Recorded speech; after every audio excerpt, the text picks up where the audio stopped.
Buenos días. El trabajo que vamos a comentar en esta oportunidad forma parte de la línea de estudio que está desarrollando el Laboratorio de Análisis Cerámico sobre prácticas alimentarias. Y en esta oportunidad vamos a comentar sobre los resultados obtenidos en el sitio San Clemente 6. Este sitio, que corresponde a un asentamiento de cazadores, recolectores y pescadores, posee un fechado de 935 más menos 55 años AP. Es un sitio a cielo abierto, unicomponente, ubicado aproximadamente 1 kilómetro del Río de la Plata y se localiza en el actual partido de Punta Indio, como se observa en el mapa. Está emplazado en una zona alta que corresponde al sistema de cordones de Conchilla, que dan asiento al bosque de tala nativo. Esta localización, donde se asocian zonas elevadas, el bosque de tala, que confiere mucho reparo, y un ambiente ribereño, es un patrón que caracteriza la dinámica poblacional prehispánica de la zona y se repite en todos los sitios estudiados.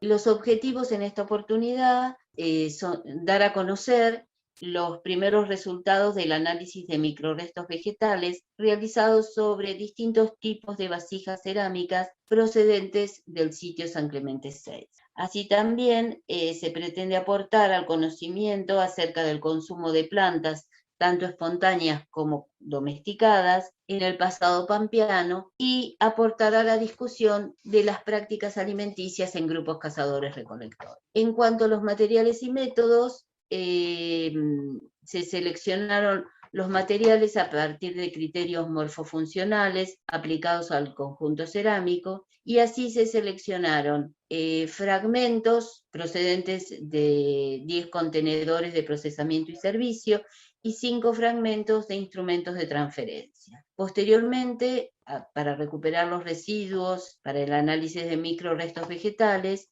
se procedió al raspado de las superficies internas y externas con material metálico esterilizado a fuego. En algunos casos también se tomaron muestras de la matriz cerámica. Posteriormente se realizó la observación directa en microscopio óptico sin tratamientos químicos previos. Algunas muestras fueron tratadas con ácido láctico, aquellas que poseían o que provenían, mejor dicho, de costras quemadas adheridas al interior de los contenedores. De esta forma, se analizaron un total de 44 muestras, procedentes tanto de superficie interna, externa y de matriz cerámica. Y por último, estas observaciones fueron comparadas con estructuras recuperadas de colecciones de referencia de plantas de la ribera rioplatense y de otras de interés de circulación macrorregional, tales como el maíz, poroto, mandioca.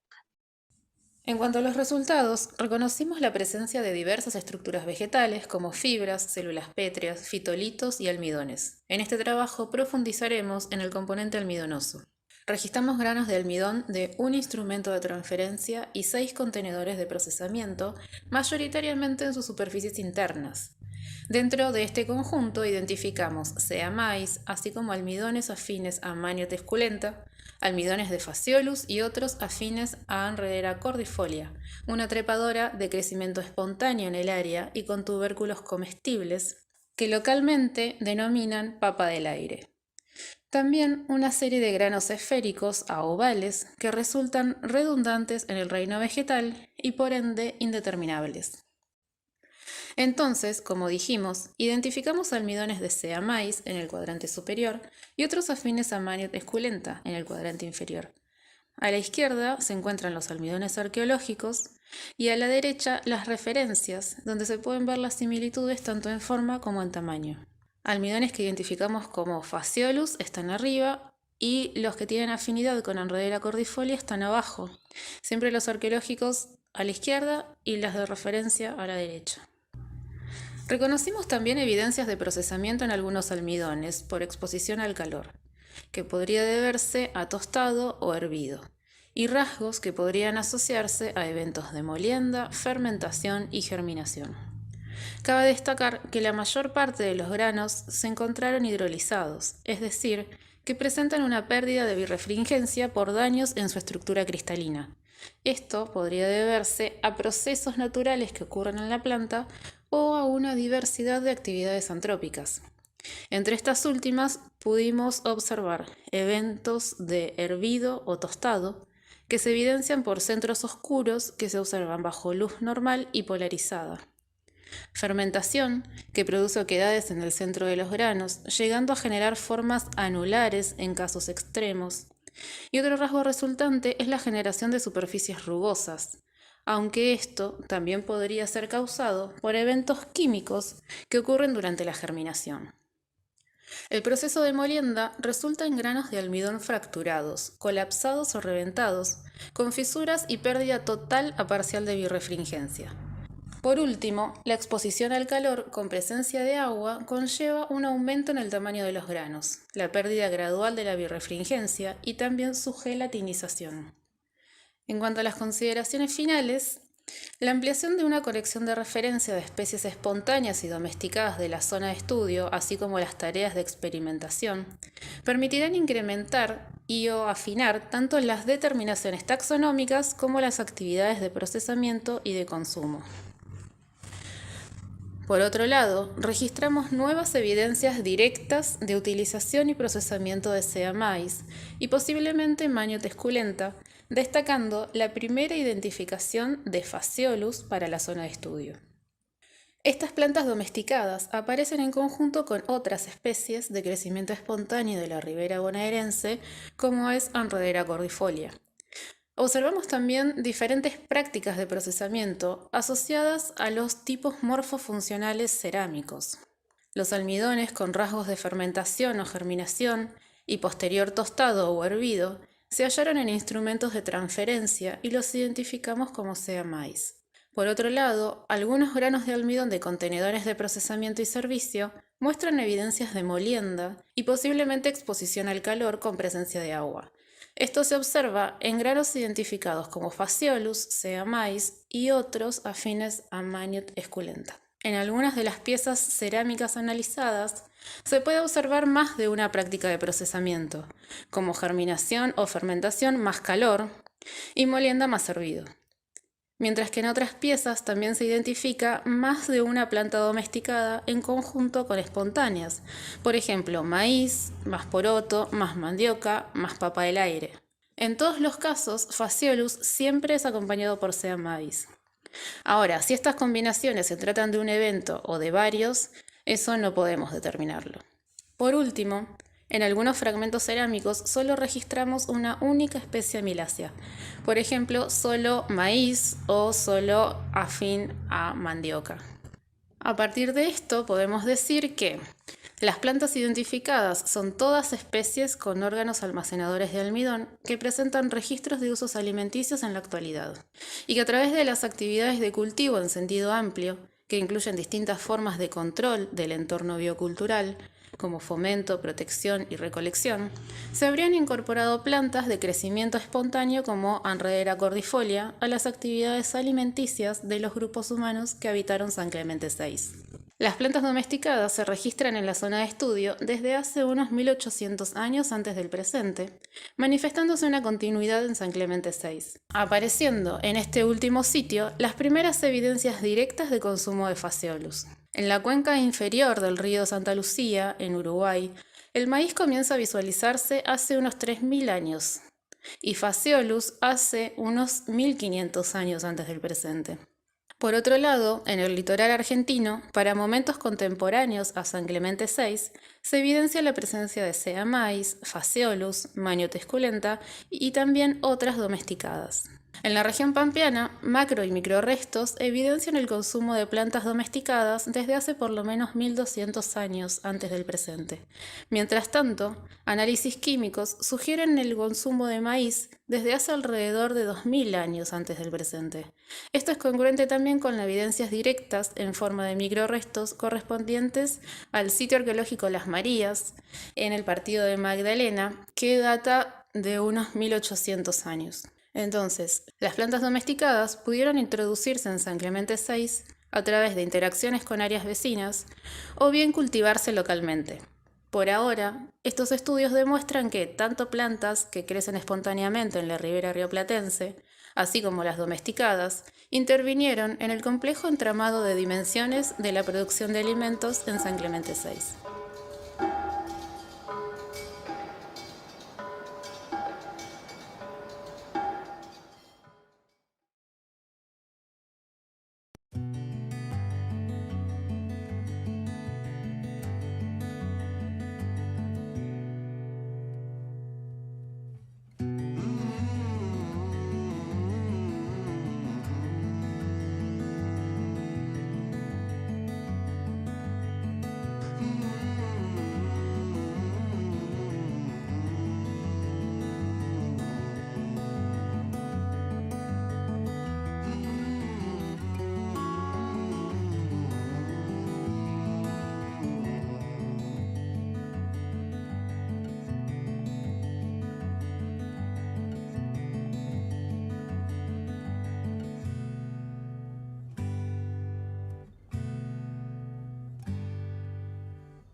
Estudio exploratorio de microrrestos vegetales en diversos tiestos de sitios arqueológicos de las sierras de Tandil Oriental, Buenos Aires, Argentina, por María de los Milagros Colovic, Alejandro Fabián Sucol, Mariana Brea y Diana Massanti.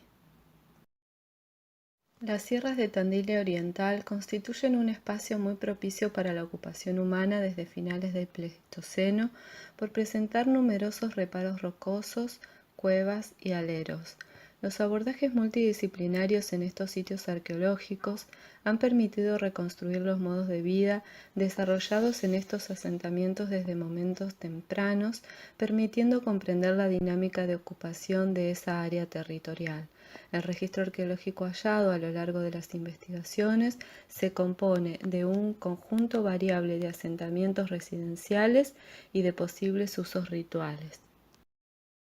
El objetivo de este análisis es identificar sistemáticamente los microfósiles vegetales, fitolitos y almidones que contienen los residuos internos de los recipientes y además establecer posibles relaciones entre estos y la variedad artefactual, como presencia, ausencia de decoración o pigmento, contexto de hallazgo de la muestra seleccionada, etc. En esta diapositiva vemos la localización de los sitios seleccionados para este estudio, que son Cueva El Abra, Lobería 1 y localidad Amalia, sitio 2. El sitio arqueológico Cueva El Abra cuenta con 3 componentes arqueológicos. El inferior contiene carbones provenientes de un fogón que se dató en 10.270 más o menos 200 años antes del presente. En tanto, otros fragmentos de la misma estructura de combustión se identificaron taxonómicamente como Salix sp. El componente arqueológico intermedio, 6.654 más o menos 42 años antes del presente, contiene numerosas evidencias de utilización del reparo como campamento, lítico, fauna, pigmentos minerales, y una muestra de vegetal calcinada que fue identificada como Celtis sp. En tanto, el componente superior, con artefactos líticos y óseo, fauna, cerámica, pigmentos minerales y valva, se encuentra en un contexto con abundancia de carbón. Un fogón fue datado en 958 más o menos 32 años antes del presente y 2 muestras de esta estructura de combustión fueron analizadas, registrándose especies de Celtis sp y Baccharis sp. El sitio arqueológico Amalia Sitio 2 se compone de 4 sectores topográficos diferentes que integran 2 pendientes con paredones y una porción de la cima compuesta por grandes bloques ortocuarcíticos donde se encuentra una grieta vertical denominada Cueva Mustafa. Esta es una cavidad muy angosta en forma de L con una superficie cubierta de 8 metros cuadrados y con bajo ingreso de luz solar. Las ocupaciones humanas relevadas en su interior identifican a una secuencia estratigráfica de gran riqueza para la arqueología pampeana al reunir una matriz sedimentaria por lo menos 5 ocupaciones datadas por carbono 14 entre los 10.700 años antes del presente, 8.800 años antes del presente, 7.700 años antes del presente y 1.600 años antes del presente, y la instalación mapuche en el siglo XVIII. El sitio arqueológico Lobería 1, sitio 1, es una cueva de aproximadamente 24 metros cuadrados con una cámara bajo techo. Su matriz sedimentaria es de 2,10 metros de profundidad, en la cual se hallaron registros de presencia humana. Las dataciones y características de los contextos arqueológicos indican una sucesión de ocupaciones humanas datadas entre los 9.787 más o menos 81 años antes del presente hasta 676 más o menos 41 años antes del presente. El incremento de evidencias arqueológicas permitió evaluar el mayor impacto antrópico producido en el reparo rocoso a partir del Holoceno tardío final. Este contexto arqueológico presentaba también una estructura de acumulación de forma oval y compuesta por restos óseos, posiblemente basurero, con numerosos y diversos materiales arqueológicos, lítico, cerámica, pigmentos, etc., intencionalmente depositados en un sector acotado de la cueva. También se han identificado carbones de Coletia sp en 5.324 más menos 42 años antes del presente y Celtis Thala y Baccharis en 9.787 más menos 81 años antes del presente. En este caso de análisis se seleccionaron 25 tiestos procedentes de los sitios antes mencionados, con el fin de hallar posibles diferencias en el contenido vegetal de los contenedores. Para la extracción de los microfósiles, los tiestos seleccionados se limpian con agua destilada y un pincel suave para quitar el sedimento superficial adherido. Luego se extrae el material a analizar y se monta en crudo para su observación microscópica. Luego se observa el microscopio, en este caso un microscopio Nikon E200 con luz normal y polarizada. Y luego para la identificación se toman las microfotografías de los microrrestos y se clasifican según códigos internacionales y bibliografía complementaria. En esta diapositiva podemos ver los resultados de Cueva El Abra, donde encontramos presencia de material carbonoso, cuerpos silíceos no identificados, células buliformes procedentes de gramíneas, elementos aguzados, diatomeas, elementos con papilas y espículas de espongiario. En este caso presentamos los resultados de Amalia Sitio 2, en donde se hallaron cuerpos silíceos no identificados, células buliformes procedentes de gramíneas y cuerpos rectangulares asignables a Geoffroea decorticans chañar. En el caso de Lobería 1, sitio 1, encontramos células largas de gramíneas, material orgánico carbonoso, espículas de espongiario, células buliformes y tejido de células cortas tipo bilobados articulados. En esta diapositiva vemos los resultados de los microrrestos presentes en las muestras analizadas de los 3 sitios mencionados y vemos que en todos los casos tenemos presencia de células largas de gramínea, que son los elementos prismáticos, y células buliformes de gramíneas que también están presentes en los 3 casos. Podemos observar que elementos bilobados se hallan solo en el caso de Lobería 1, sitio 1. Entre las consideraciones finales podemos plantear que se ha identificado chañar, Geoffroea decorticans, presente en Amalia sitio 2. Este es una planta que se utiliza su fruto, su madera y su corteza para distintos usos. La madera se utiliza como combustible, se utiliza también como planta medicinal para dolores de estómago, para calmar la tos y el asma. También se utiliza fermentada, denominado aloja, y como bebida refrescante arrope. También se cuece la corteza en infusión y se azucara. También encontramos fitolitos asignables a arroz silvestre en Cueva El Abra. En las tierras bajas de América del Sur el arroz salvaje es un recurso importante durante la temporada de lluvias, cuando las inundaciones provocan que otros recursos sean dispersos y escasos. En los documentos históricos y etnográficos de los siglos XVI a XIX se informa extensamente sobre el consumo de especies de arroz silvestre por los grupos indígenas en esta región. Los nativos de América del Sur cosechaban arroz salvaje batiendo los granos de inflorescencias maduras en sus canoas con postes de madera. También hablan de la importancia de las prácticas culinarias. Por ejemplo, se mezclaba arroz con maíz para hacer el pan, se consumía en forma de infusión fermentada similar al vino y también es fuente valiosa de carbohidratos cuando otros recursos alimenticios no están disponibles. En nuestro país contamos con varias especies de orizas nativas. Para finalizar, podríamos decir que en síntesis la muestra explorada tiene varias cuestiones a tener en cuenta para seguir indagando y ampliar los muestreos. Tenemos que investigar acerca de los elementos no identificados, sobre los morfotipos orizoides, explicar su posible consumo, ya que se han hallado también en sitios del NEA como complemento de la dieta. Sobre los morfotipos de chañar en la pampa es usado con diferentes fines y estudiar la posibilidad de que haya sido también incorporado en las sierras. En cuanto a los bilobados panicoides, si bien no son las cruces típicamente asignables hacia maíz, podrían representar el maíz, ya que en estudios realizados en sedimentos de lobería 1, sitio 1, se hallaron este tipo de microrrestos. Estos resultados preliminares indican que las muestras son fértiles en microrrestos silíceos, generando el interrogante acerca de la ausencia de observación de microrrestos almidonosos.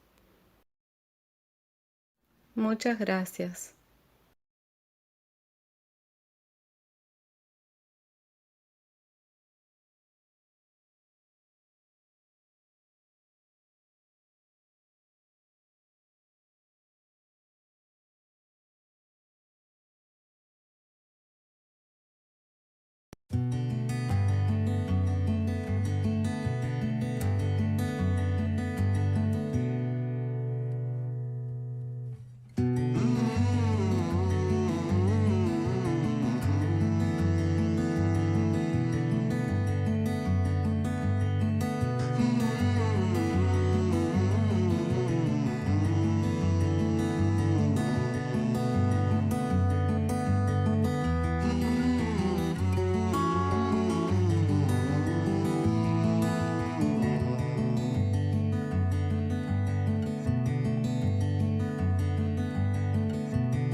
trabajo surge del interés de indagar en torno al género Bromus y sistematizar la información disponible relevante para el conocimiento alimenticio del mismo en la región pampeana a lo largo de la historia. A continuación, vamos a caracterizar la relevancia del estudio de las gramíneas y en particular del género Bromus en región pampeana. Luego presentaremos la distribución actual de las especies nativas de cebadilla en la región, luego una síntesis de toda la información actualizada relevada hasta el momento de sus características botánicas, para pasar a distintos usos actuales y aportes nutricionales. Luego desarrollamos información sobre prácticas de utilización y consumo de Bromus descritas en fuentes documentales para el Cono Sur. En el punto 6 pasaremos a los microindicadores redundantes y característicos del conjunto, y finalmente las reflexiones de cierre. La familia de las gramíneas es una de las más ricas en cantidad de especies y se distribuye prácticamente en todos los ambientes.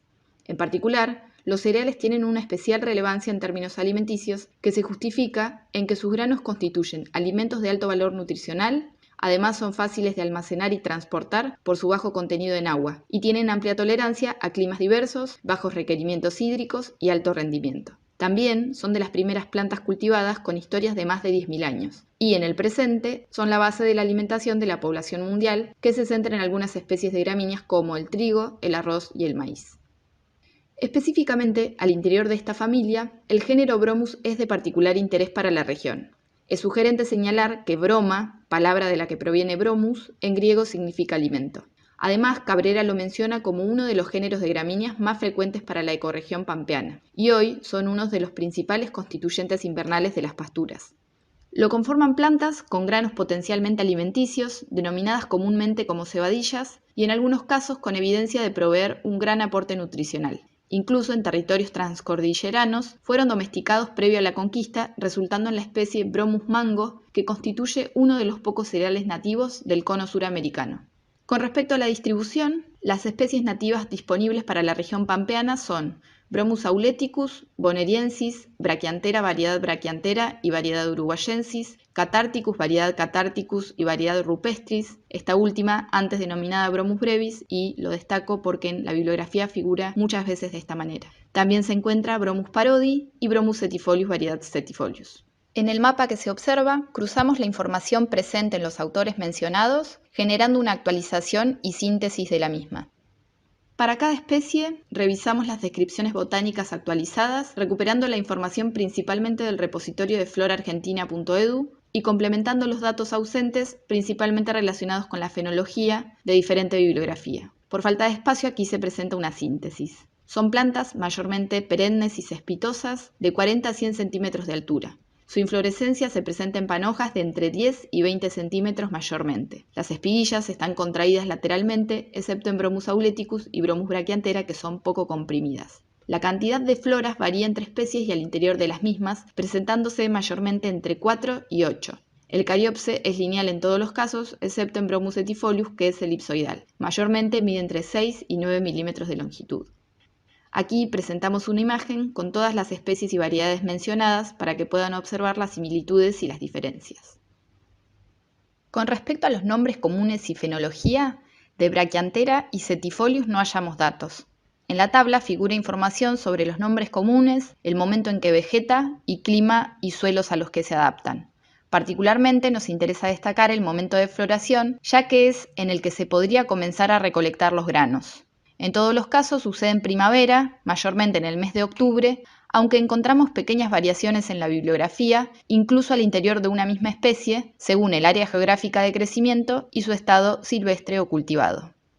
Con respecto a la información sobre usos actuales y aporte nutricional, los usos se vinculan mayormente con el carácter forrajero, principalmente invernal, de varias especies.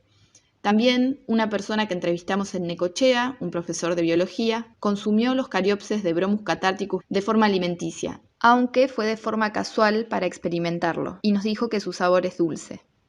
Con respecto a la información nutricional, Musaubach en su tesis doctoral retoma a Cobas, que menciona que los antecios maduros de Bromus catharticus y parodi poseen valores de proteína bruta, fósforo y magnesio similares a los de la avena y la cebada. Incluso encontraron valores mayores de fibra bruta, cenizas y calcio.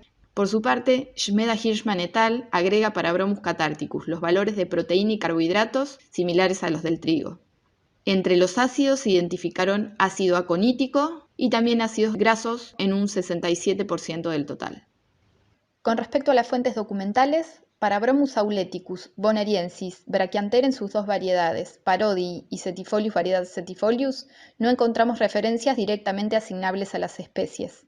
En el caso de Bromus catharticus, variedad Catharticus, se nombra utilizado por sociedades de Argentina, Chile y Perú como cereal y también con usos medicinales como expectorante, vomitivo y para curar heridas. La variedad rupestris se menciona para comunidades ranqueles, se plantea que lo recolectan en el monte y que se come en pan asado o frito. También que se prepara una comida con agua caliente y una con agua fría y que se hace harina o se usa para espesar caldo de carne. También se nombra el uso como cereal y que perros y gatos la consumen como digestivo.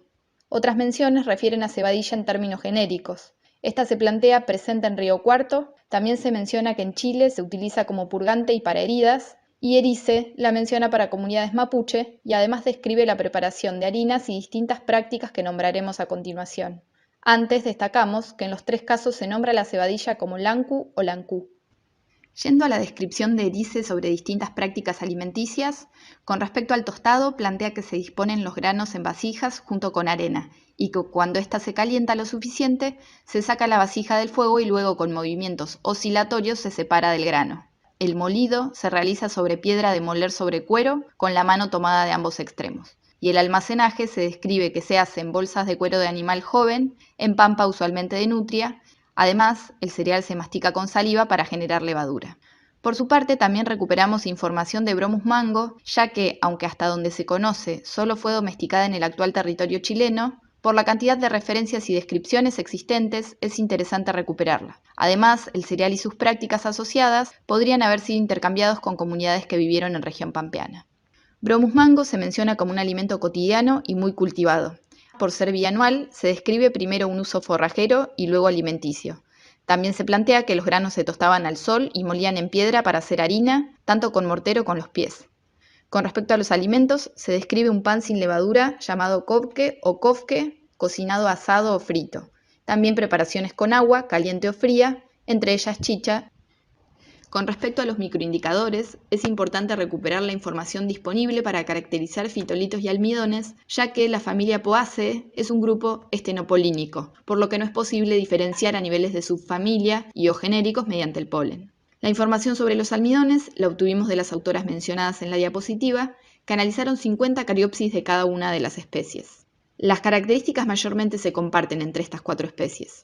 El tipo de grano es simple, la forma esférica elipsoidal, ovoide achatado.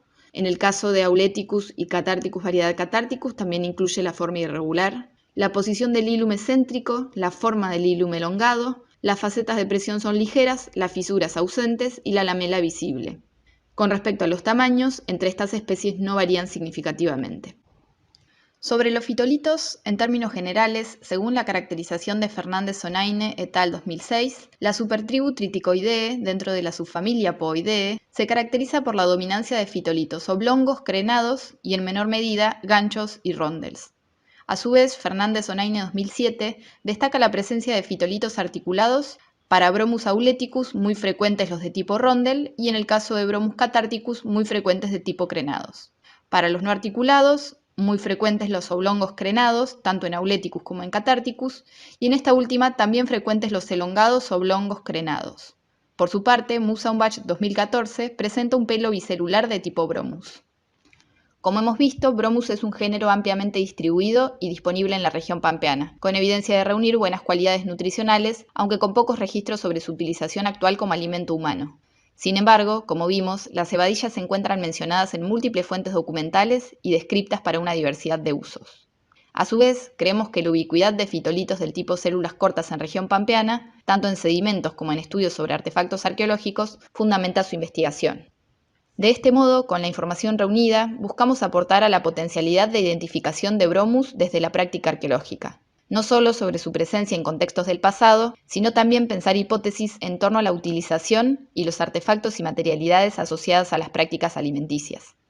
Queda pendiente continuar indagando sobre aquellas especies con las que menos información contamos, al igual que profundizar el relevamiento en la bibliografía arqueológica en torno a su posible presencia en sitios arqueológicos y evaluar distribución, temporalidad y posibles usos. Debido a la escasa cantidad de estudios arqueobotánicos y a la pobre preservación de macrorrestos, es probable que el registro de Bromus esté subrepresentado, aunque creemos que posiblemente hayan sido vegetales aprovechados y consumidos. Muchas gracias.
Vamos. Esta presentación es el resultado de un trabajo interdisciplinario en la Reserva de la Biosfera Parque Costero del Sur, ubicada en los partidos de Magdalena y Punta Indio, en el noroeste de la provincia de Buenos Aires, unos 60 kilómetros al sur de la ciudad de La Plata. Sobre la base de su valioso patrimonio natural y cultural, la Fundación CEPA originó una propuesta de protección entendiendo su afinidad con el programa Man and the Biosphere de UNESCO. Allí se encuentra el talar, una formación constituida fundamentalmente por Celtistala, que constituye el bosque xerófito más austral del mundo. Junto con ella aparecen pastizales y humedales. Esta zona es valorada por su vegetación, fauna, pero también por los elementos culturales relacionados, de donde se desprende la importancia de su patrimonio como recurso educativo, turístico y recreativo. Las principales actividades económicas en los campos privados que componen el Parque Costero del Sur son la ganadería y la extracción de conchilla del sustrato, y también la extracción de leña en zonas comunes, lo que a veces suele ser motivo de disputas. En la actualidad existe una gran promoción del turismo sobre la base del patrimonio biocultural ya mencionado. En consecuencia, el objetivo de este trabajo es caracterizar la historia y construcción del paisaje en la ribera rioplatense austral a partir del análisis de la evidencia provista por diferentes abordajes, así como analizar cambios y continuidades en la interrelación entre humanos y plantas que habitaron y habitan el área. Para ello se han considerado 3 tipos de registro provistos por la arqueobotánica, etnobotánica histórica y etnobotánica actual, cuyos resultados se han puesto en diálogo a fin de lograr nuestro objetivo. El registro arqueológico permitió identificar los primeros asentamientos constituidos por grupos cazadores, recolectores, pescadores y ceramistas que desde aproximadamente 1800 años antes del presente ocuparon preferentemente cordones con chiles con bosque nativo. El análisis microscópico de residuos en diferentes tipos de recipientes y contenedores y la comparación con material de referencia en herbarios y colecciones vivas nos permitió identificar el uso de la flora local con distintos propósitos. De este modo, en instrumentos de molienda se identificó la presencia de la sombra de toro, Iodina rombifolia, la papa del aire, Enredera cordifolia y el propio tala. En algunos casos, estos almidones habían perdido la estructura cristalina y consecuentemente no presentaban birrefringencia, lo que podría evidenciar daños producidos por el tostado previo a la molienda.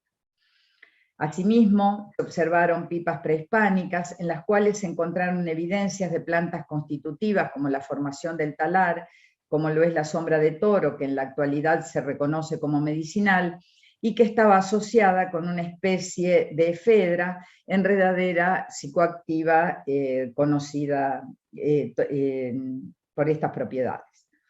Al mismo tiempo, en contenedores de procesamiento y servicios se encontraron evidencias de plantas nativas, espontáneas, como Iodina y Celtis, y domesticadas como maíz, mandioca y Phaseolus. En algunos casos, los granos de almidón evidencian haber estado expuestos al calor.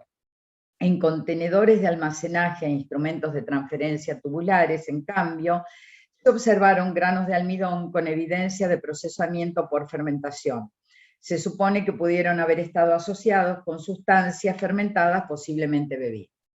Ahora bien, con los datos disponibles, si bien hemos podido identificar la presencia de plantas domesticadas, no podemos decir afirmativamente que eran cultivadas localmente y queda pendiente el estudio arqueobotánico en sedimentos. Por otra parte, 100 carbones pequeños fueron objeto de un análisis antracológico mediante la comparación con una colección de referencia de maderas carbonizadas. Se identificaron carbones de especies propias del talar y en menor medida de la selva marginal de la costa rioplatense próxima al sitio. Se considera que dichas especies propias fueron seleccionadas, obtenidas y empleadas como leña en el marco de diversas prácticas cotidianas de los cazadores-recolectores. Los datos acerca de los primeros asentamientos europeos se identificaron mediante literatura histórica, tanto impresa, por ejemplo, los diarios de viajeros, manuales para estancieros, como documentos inéditos, tal el caso de las sucesiones testamentarias o duplicados de mensura. Así, esta zona se fue poblando de norte a sur en tierras que se consideraban vacías y despobladas. En este momento se identificó la incorporación de especies nuevas y raras que fueron configurando un paisaje rural acorde con los criterios prevalentes en distintas épocas. En esta primera instancia se incorporaron árboles frutales, tales como durazneros y almendros, que rodeaban a la vivienda. A partir de este momento se establece la ganadería como principal actividad económica. En la segunda mitad del siglo XIX ya aparece una estancia moderna con segmentación y especialización de espacios delimitados a través del alambrado y otras estrategias tales como la separación mediante distintas especies que permiten esa delimitación, pero que también actúan como paravientos o dan sombra al ganado, por ejemplo, eucaliptus, casuarinas, acacias y paraísos. Sin embargo, a través de estudios arqueobotánicos en contenedores de época histórica, se confirmó la persistencia en el uso de la flora local. En una pipa de época colonial, tal como era de esperar, se identificó tabaco, pero también aparecieron especies locales asociadas como tala y molle. A fines del siglo XIX se consolida un tipo de estancia ganadera que puede considerarse como una empresa rural, vinculada a un modelo agroexportador y a la constitución política del Estado Nacional. En ese momento se construyen grandes mansiones, que son residencias vacacionales, y recurren a prestigiosos arquitectos que solicitan también el auxilio de parquizadores para diseñar parques y jardines. En este caso incluso hemos podido consultar el diseño original de uno de los parques, conservado como documento en la propia estancia, diseñado por el paisajista francés Carlos Thais. En la actualidad se observa la persistencia de este paisaje rural complejo, compuesto por la casa rodeada por un jardín con diseño propio y asociado a ellos distintos espacios productivos y entre los cuales se encuentran relictos de vegetación original. Finalmente, a través de la investigación etnobotánica, se registraron distintas visiones acerca de las especies nativas e introducidas, así como diversas estrategias de conservación, dado que los actores sociales conocen, usan y valoran ciertas plantas exóticas como recursos locales equivalentes a los nativos. Simultáneamente, la presencia del tala, usado de diferentes maneras, recorrió todos los momentos y se identificó mediante todas las estrategias utilizadas. Hoy en día es considerado un elemento patrimonial por los habitantes de la zona. Como cierre de esta presentación, queremos destacar que los grupos cazadores, recolectores, pescadores y ceramistas que habitaron el talar utilizaron flora local y especies domesticadas, identificable a través de sus almidones, aunque no es seguro si cultivaron esas plantas o las obtuvieron mediante intercambio.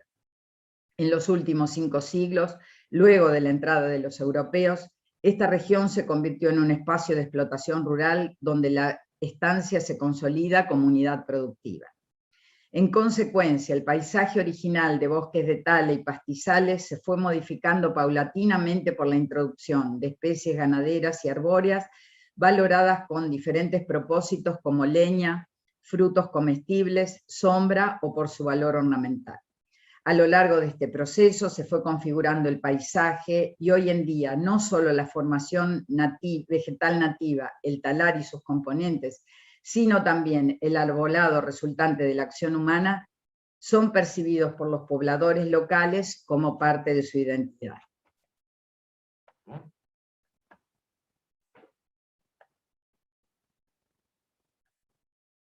Muchas gracias a todos ustedes.